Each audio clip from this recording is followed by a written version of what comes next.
मैं टीचर संगीता सिंह और आज के वीडियो में हम देखेंगे शब्द विचार से संबंधित महत्वपूर्ण वस्तुनिष्ठ प्रश्न जो सभी प्रतियोगी परीक्षाओं में क्या किए जाते हैं, पूछे जाते हैं। तो चलिए शुरू करते हैं। प्रश्न पहला से, उत्पत्ति के आधार पर शब्द के कितने भेद होते हैं? 2, 3, 4, 6। तो उत्पत्ति के आधार पर शब्द के कितने भेद होते हैं? 4 भेद होते हैं, तत्सम, तद्भव, देशज और विदेशज। आगे देख लेते हैं। संस्कृत के ऐसे शब्द जिसे हम ज्यों का त्यों प्रयोग में लाते हैं कहलाते हैं तत्सम, तद्भव, देशज और विदेशज। तो जिसे हम ज्यों का त्यों प्रयोग में लाते हैं, हिंदी भाषा में प्रयोग करते हैं, उन्हें क्या कहते हैं?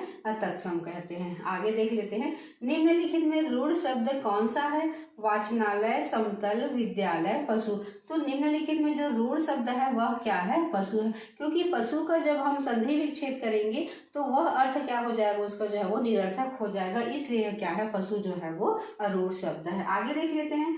शब्द रचना के आधार पर बताइए कि कौन सा शब्द योग रूढ़ है? अपवित्र, कुशल, अविनिमय, जलज। तो योग रूढ़ जो शब्द है वह कौन सा है? जलज है। जलज का जब हम संधि विच्छेद करते हैं तो ये हो जाता है जल प्लस जा। जल प्लस, तो जल मतलब होता है पानी और ज मतलब होता है पैदा होना। तो जो पानी में पैदा होता है उसे क्या कहते हैं? जलज कहते हैं। लेकिन यहाँ पे जो है वो यह क्या कर रहा है? एक विशेष अर्थ प्रकट कर रहा है। सिर्फ जो जल में पैदा होता है उसको जलज ना, सभी जो जल में पैदा होते हैं उनको जलज नहीं कहा जाता है। सिर्फ जो है वो कमल के फूल के लिए क्या हो गया है? प्रसिद्ध हो गया, इसलिए जो है वो जलज क्या है? यहाँ पे जो है वो योग रूढ़ शब्द है।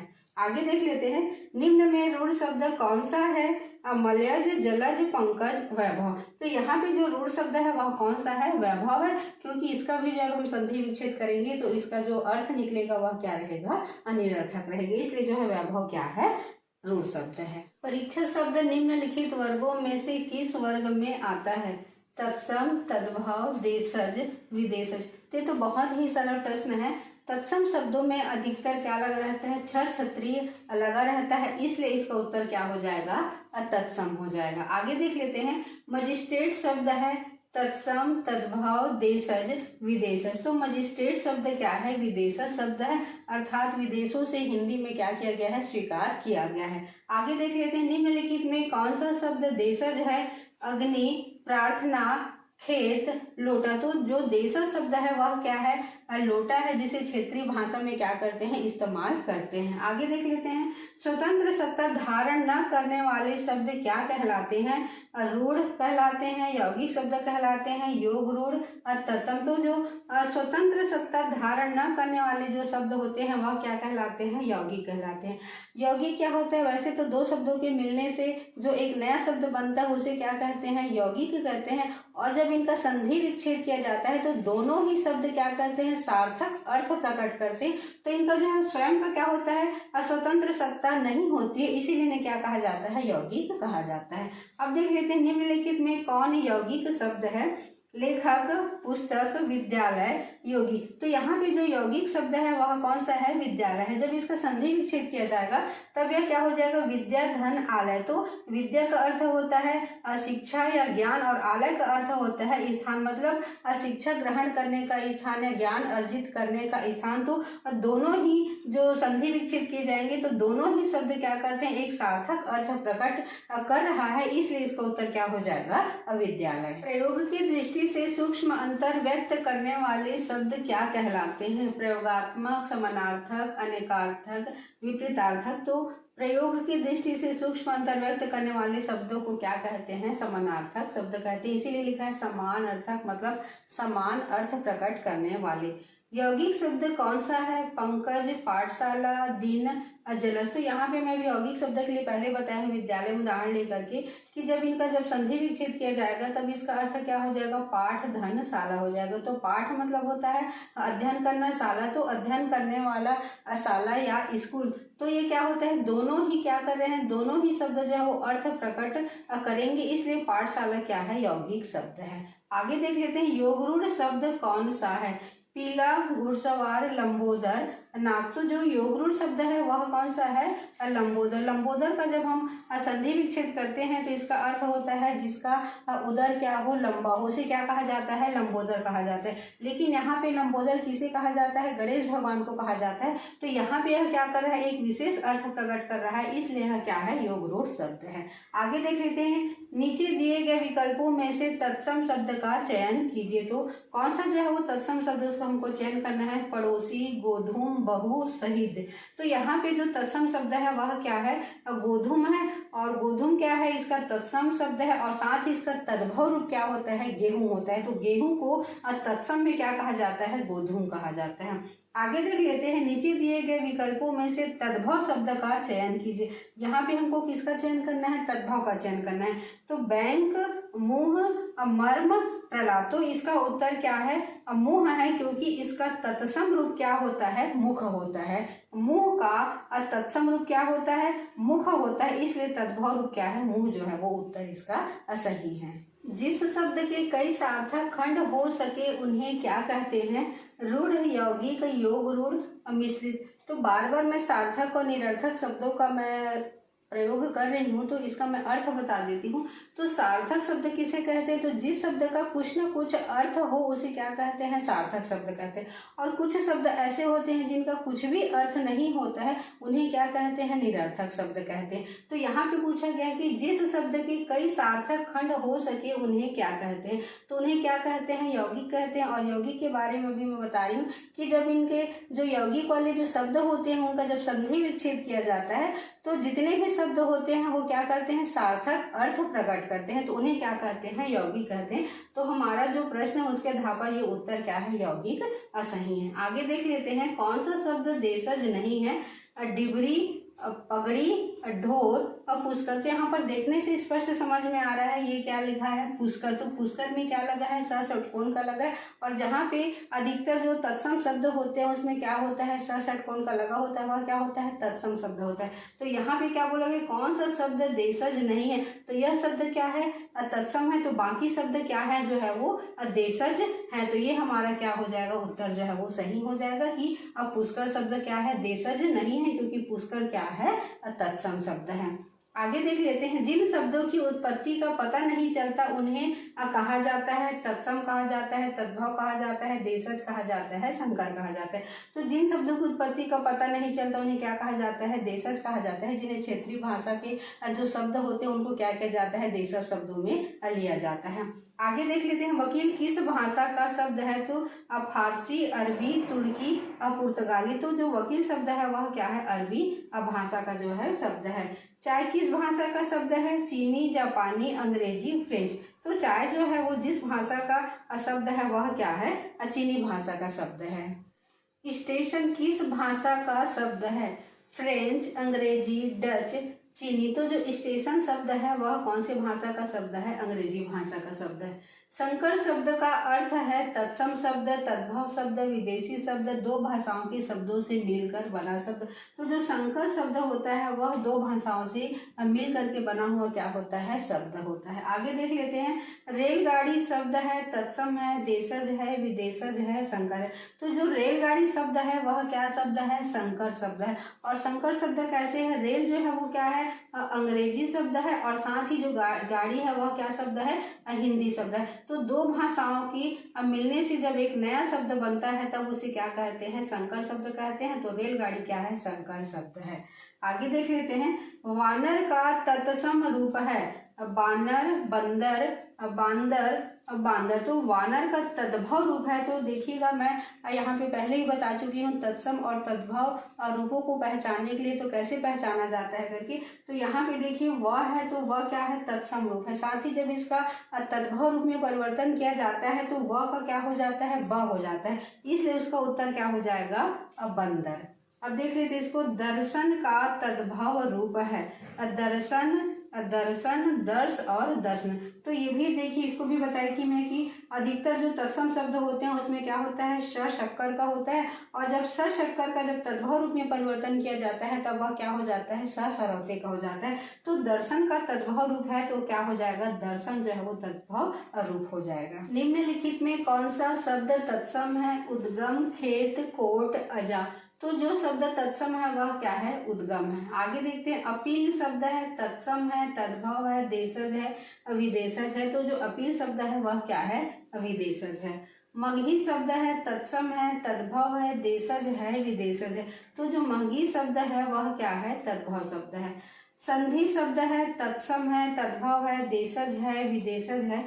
संधि शब्द क्या है, तत्सम शब्द है। लोटा शब्द है, तत्सम है, तद्भव है, देशज है, अविदेशज है। तो जो लोटा शब्द है वह क्या है, अदेशज शब्द है। कमल किस प्रकार का शब्द है, रूढ़, यौगिक, योग रूढ़, संकर। तो कमल जो है वो कौन सा शब्द है, रूढ़ शब्द है। यहाँ पर समझने वाली बात है कि इससे पहले हमने दो वस्तुनिष्ठ लिया था जिसमें पंकज और जलज। पंकज और जलज दोनों कौन से शब्द थे, योग रूढ़ शब्द थे, क्योंकि दोनों ही शब्द क्या कर रहे थे, एक विशेष अर्थ प्रकट कर रहे थे। और यहाँ पे देखिए पंकज और जलज का जो पर्यायवाची रूप होता है वह क्या होता है, कमल भी होता है। लेकिन यहाँ पे कमल क्या है, रूढ़ शब्द है। और यह रूढ़ शब्द क्यों है कि जब कमल का असंधि विच्छेद किया जाता है या टुकड़ों में इसे अलग किया जाता है तब इसका क्या होता है, कोई भी अर्थ नहीं निकलता है, निरर्थक शब्द निकलता है। इसलिए इसे क्या कहते हैं, रूढ़ शब्द कहते हैं, या कमल क्या है, रूढ़ शब्द है। आगे देख लेते हैं, दशानन किस प्रकार का शब्द है, रूढ़ है, यौगिक है, योग रूढ़ है, तद्भव है।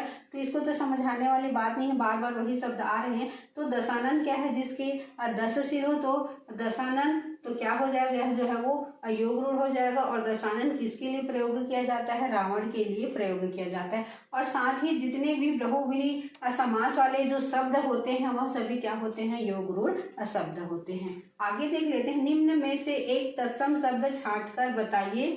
अनजान, सच, पत्ता, घोटक। तो जो तत्सम शब्द है वह कौन सा है, घोटक है।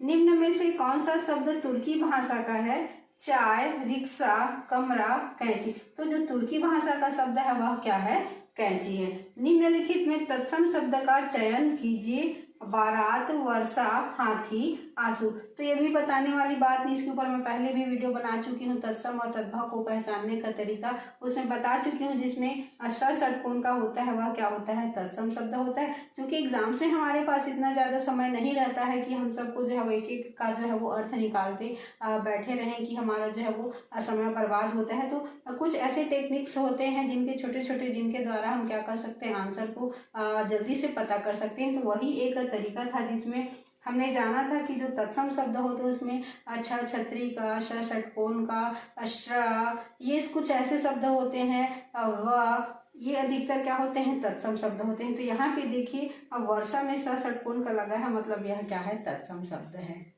कौन सा विदेशी है, मुख, टिकट, कान, सूर्य। तो जो विदेशी शब्द है वह कौन सा है, टिकट है। कौन सा शब्द देशज नहीं है, पत्र, घपला, पगड़ी, लोटा। तो ये जो पत्र है वह क्या है, देशज नहीं है, क्योंकि यह क्या है, तत्सम शब्द है।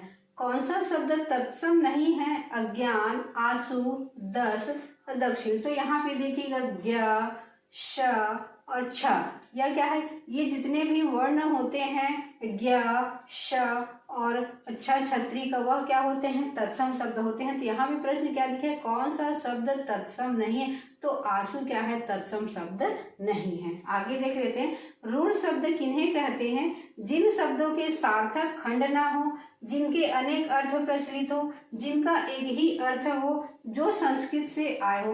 तो रूढ़ शब्द किसे कहते हैं, जिन शब्दों के सार्थक खंड ना हो। कौन सा भेद अर्थ की दृष्टि से नहीं है, एकार्थी शब्द, तत्सम शब्द, पर्यायवाची शब्द, अनेकार्थी शब्द।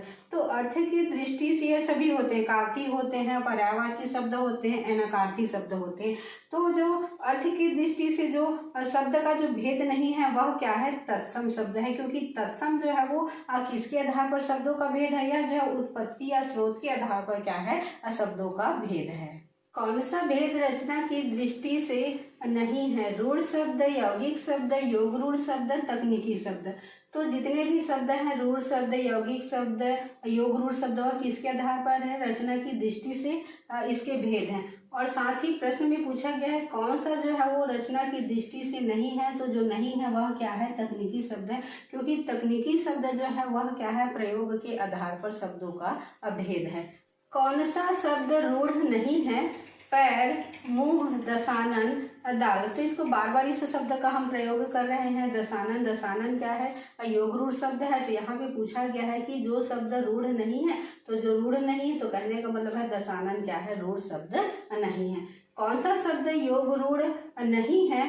पंकज, दसानन, गुणवान, त्रिनेत्र। तो यहाँ पे देखिएगा पंकज, दसानन और त्रिनेत्र तीनों क्या है? बहुव्रीहि समास के अंतर्गत आते हैं और तीनों ही शब्द क्या है? योग रूढ़ शब्द हैं। और सिर्फ जो है वो गुणवान वह क्या है? योग रूढ़ नहीं है। आगे देख लेते हैं कौन सा शब्द यौगिक नहीं है? दसानन, विद्यालय, अभिज्ञ, सुरक्षित। तो भी हमने पढ़ा कि यौगिक नहीं है, तो विद्यालय क्या है? यौगिक है। अभिज्ञ विद्यालय है। सुरक्षित क्या है? यौगिक है। तो सिर्फ दसानन क्या है? दसानन जो है वो योग रूढ़ शब्द है, इसलिए क्या है? यौगिक नहीं है। विदेशी शब्द वे कहलाते हैं जो विदेशों में बोले जाते हैं, जिनका प्रचलन हमारे देश में नहीं है, जिनका हिंदी से कोई संबंध नहीं। विदेशी भाषाओं के वे शब्द विदेशी कहलाते हैं जिनका प्रयोग हिंदी में होता है। तो इसका ऑप्शन क्या हो जाएगा? चौथा। विदेशी भाषाओं के वे शब्द विदेशी कहलाते हैं जिनका प्रयोग हिंदी में होता है। निम्नलिखित तत्सम तद्भव में से कौन सा विकल्प अशुद्ध है? नृत्य, नाच, श्रृंगार, सिंगार, चक्षु, आँख, दधि, दही। तो जो शब्द अशुद्ध है वह क्या है? चक्षु और आँख, क्योंकि आँख को जो है वो तत्सम में क्या कहा जाता है? अक्षी कहा जाता है। गाड़ी शब्द है विदेशी, देशी, आगत, विदेशज। तो जो गाड़ी शब्द है वह क्या है? देशी शब्द है। निम्नलिखित शब्द समूहों में से विदेशज शब्द का उदाहरण है औजार, चिड़िया, तेंदुआ, जूता, रोड़ा, बुलबुल, एहसान, कमाल। तो जो विदेशज शब्द का उदाहरण है वह क्या है? एहसान और कमाल। निम्नलिखित शब्दों में से फारसी शब्द का उदाहरण है औरत, अल्लाह, अम्ल, आवाज। जो तो फारसी शब्द का जो उदाहरण है वह क्या है? आवाज। अलमारी शब्द है अरबी, फारसी, पुर्तगाली, पश्तो। अलमारी शब्द क्या है? पुर्तगाली शब्द है। हल्दी शब्द का तत्सम रूप है हल्दी, हरिद्रा, हल्दिका, हल्द्रिका। तो जो हल्दी शब्द का तत्सम रूप है वह क्या है? हरिद्रा।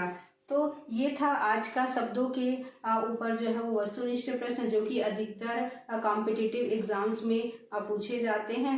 अगर आज आप लोगों को यह वीडियो पसंद आया होगा तो मेरे चैनल को सब्सक्राइब कीजिएगा, साथ ही वीडियो को लाइक, कमेंट एंड शेयर कीजिएगा।